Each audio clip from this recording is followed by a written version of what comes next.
Nous allons partager un interview que Cyrielle Ariel a réalisé hier avec Bertrand Blancpain, le président du directoire de Arkea. C'est parti. Je suis ravie d'accueillir ici sur ce plateau Bertrand Blancpain. Ça fait 5 ans que vous êtes président du directoire d'Arkea, banque entreprise et institutionnelle. Alors concrètement, expliquez-nous ce que vous présidez. Alors, Arkea Banque Entreprise et Institutionnelle est une banque coopérative, donc elle appartient à ses clients, comme dit la publicité. Mais c'est vrai qu'au-delà de ce slogan, c'est vrai que ça permet d'avoir un ancrage territorial important. Alors, sur la Bretagne, sur le sud-ouest, historiquement, mais nous sommes sur l'ensemble du territoire métropolitain.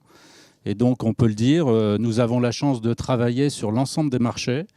Et sur l'ensemble de la métropole. Et nous sommes la seule banque en France à travailler l'ensemble des marchés sur l'ensemble du territoire métropolitain. Vous avez combien de clients et quels sont les profils justement de vos clients ? Alors nos clients, on en a un peu plus de 12 000. Ce sont sur le marché des entreprises, plutôt des entreprises qui font entre 50 et 1,5 milliard de chiffre d'affaires. Très large. Donc assez large quand même. Enfin bon, on va dire que ce sont des ETI ou des grosses ETI. Principalement. Et puis nous avons les collectivités territoriales. Nous sommes un des banquiers de l'ensemble des régions. Nous accompagnons toutes les régions françaises, quasiment la totalité des départements, les grandes villes, les communautés d'agglomération, les métropoles, etc. Et puis nous sommes un des grands acteurs du logement social, mais aussi de l'immobilier, voilà, en France. Voilà, pour très synthétiquement dire ce que nous faisons. Alors depuis près d'1 an, Arkea Banque Entreprise et Institutionnelle justement se repositionne sur les produits de placement 100% responsables. Est-ce que vous pouvez nous expliquer en quoi cela consiste concrètement ? J'ai entendu dire qu'il y avait des contrats impact.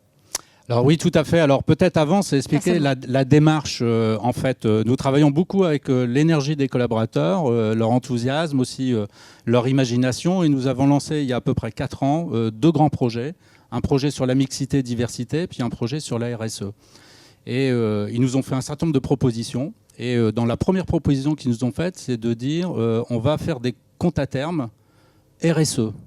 Et le principe, il est simple. Qu'est-ce que ça veut dire ? Le principe est simple, c'est-à-dire que nous proposons à nos clients de placer leur argent chez nous, mais on va moins les rémunérer. On va leur faire un taux moins important que ce qu'ils pourraient avoir naturellement, mais avec une promesse, c'est que les intérêts que nous ne leur versons pas, ça va nous aider à financer un certain nombre de projets. Qui peut souscrire à ce contrat ? Tous les clients, entreprises, institutionnelles, collectivités territoriales. Nous avons toute une partie de nos clients qui ont souscrit ce type de contrat. Et puis, une des particularités aussi, c'est que certains clients qui ont envie travaillent sur une sorte de comité de sélection des projets. Et donc sont ravis aussi de pouvoir afficher de leur point de vue un certain côté finance durable. Et donc ça, c'est intéressant. Donc ça, c'était la première proposition des collaborateurs que nous avons mis en place il y a un peu plus de 3 ans. Et deuxième proposition que nous avons mis en place il y a 1 an maintenant, c'est-à-dire que nous avons réduit notre gamme de fonds et nous avons réduit à 10 fonds. Et nous sommes vraiment en architecture ouverte, c'est-à-dire que sur les 10 fonds, nous en avons 2 qui sont vraiment des produits du groupe. Et nous en avons 8 autres qui sont des produits de concurrents. Je peux les citer, BNP, Generali et d'autres, OFI, qui nous semblent intéressants. Ce sont tous des fonds ISR.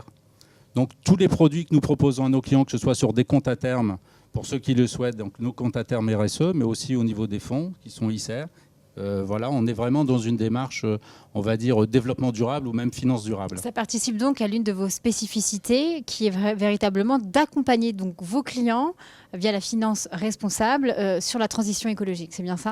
Oui, tout à fait. Alors, comme toute banque, on essaye d'accompagner nos clients. Vos spécificités, voilà. Voilà, donc nous, ce qu'on sait faire, c'est qu'en fait, nous accompagnons le dirigeant, on essaye d'être proche du dirigeant.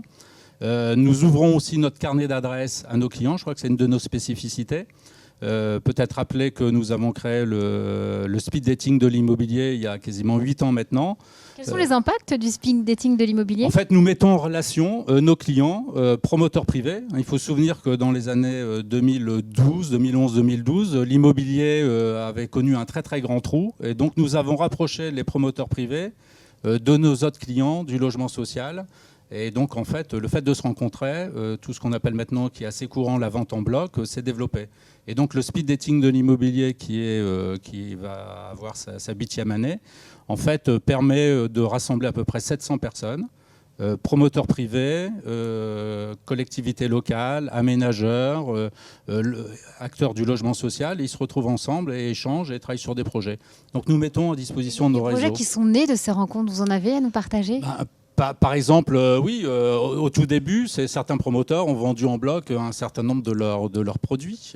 Nous avons pu travailler aussi sur des projets un peu plus de ZAC, d'aménagement, et puis sont issus aussi de ce type de rencontres. Par exemple, la CEMOP de Châtenay-Malabry, qui a une très très grande opération, où c'est le privé qui est majoritaire, c'est une des spécificités.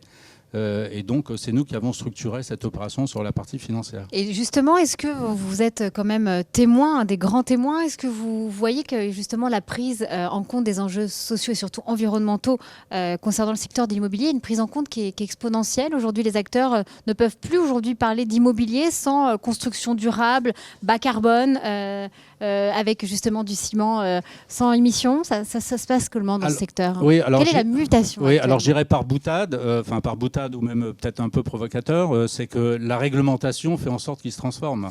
RT 2012 est remplacé par RE 2020, qui sera en application courant de l'année prochaine. Donc ça, c'est une très grande transformation. Il faut rappeler aussi qu'en France, la réglementation est quand même relativement stricte et que les promoteurs, les professionnels immobiliers construisent leurs constructions sont de très belle qualité en France par rapport à ce qu'on peut voir au niveau européen. Mais en dehors... Il y a plus de bâtiments faits à partir justement, quand on dit bâtiments énergie positive, à base de bois. Voilà, les normes sont beaucoup plus importantes. Après, ça se fait aussi naturellement. Vous citiez à base de bois, mais il y avait tout ce qui était immeubles passifs, mais les maisons passives. Des immeubles maintenant avec ossature bois. Nexity a lancé ça il y a quelques années avec beaucoup de réussite.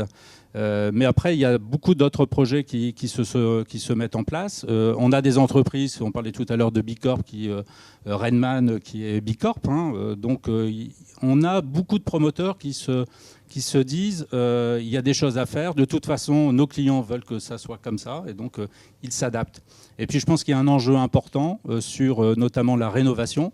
Il va falloir rénover 10 fois plus de logements en 2030 que ce qu'on a fait en 2019. Ça fait partie du plan de relance. Il y a une belle enveloppe d'ailleurs allouée. Ah oui. Et même, je citais Nexity. Nexity a mis en place une activité de rénovation qu'ils ont lancée là il y a quelques mois. Et donc, vous voyez, les professionnels de l'immobilier s'adaptent. Ils ont envie d'accompagner leurs clients.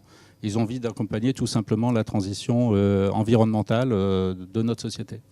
Justement, on vit au moment de cette crise de la Covid-19. Quelles sont justement les tendances de fond qui ont émergé avec cette crise sanitaire dans le secteur de l'immobilier ? Oui, dans le secteur de l'immobilier. Alors, je peux dire que la Covid a accéléré un certain nombre de mutations. Alors, si on fait un constat... Les bureaux vacants, on laisse place au logement ? Non, pas plus que ça ? Non, ça dépend. Je pense qu'il y a une sorte peut-être un peu de fantasme sur les bureaux vacants. On cite souvent la Défense. Effectivement, tout ce qui est très vertical, très concentré, on oublie. Mais par exemple, sur le marché parisien, le bureau, ce n'est pas ça. Et il y a encore des transactions relativement importantes qui se sont faites sur les 15 derniers jours. Donc, il faut être un peu prudent et regarder comment ça va fonctionner. Mais ce qu'on peut dire, c'est que les ventes en bloc se sont développées. Jusqu'à présent, 40% de ventes en bloc, 60% de la clientèle, on va dire, particulier. Là, sur 2020, c'est l'inverse. C'est 60% de ventes en bloc, 40% à des particuliers. Donc ça, c'est quand même une tendance de fond. Alors ça peut être positif pour le logement, pour, je vais dire, l'environnement, puisque les institutionnels sont des gens qui ont besoin d'investir. Et en fait, dans leur choix d'investissement, ils choisissent aussi des biens qui sont, on va dire, responsables. Et donc, ça va aussi accélérer cette mutation dont on parlait tout à l'heure. Et donc, je crois que c'est une des tendances de fond. Les investisseurs deviennent de plus en plus importants. Et donc, ils vont mettre la pression pour que les logements qu'ils vont acheter soient vraiment éco-responsables. Donc, on l'entend, vous êtes une banque qui s'investit, qui s'engage. J'ai envie de vous dire, Bertrand Blampin, forcément, quelle est la raison d'être d'Arkea Banque Entreprise et Institutionnelle ? Alors, la raison d'être, c'est celle du groupe, bien évidemment. On peut le dire, nous sommes un acteur territorial, je l'ai dit. On est ancré sur nos territoires et le mot territoire est quelque chose d'important pour nous. Nous sommes en fait une entreprise de services financiers.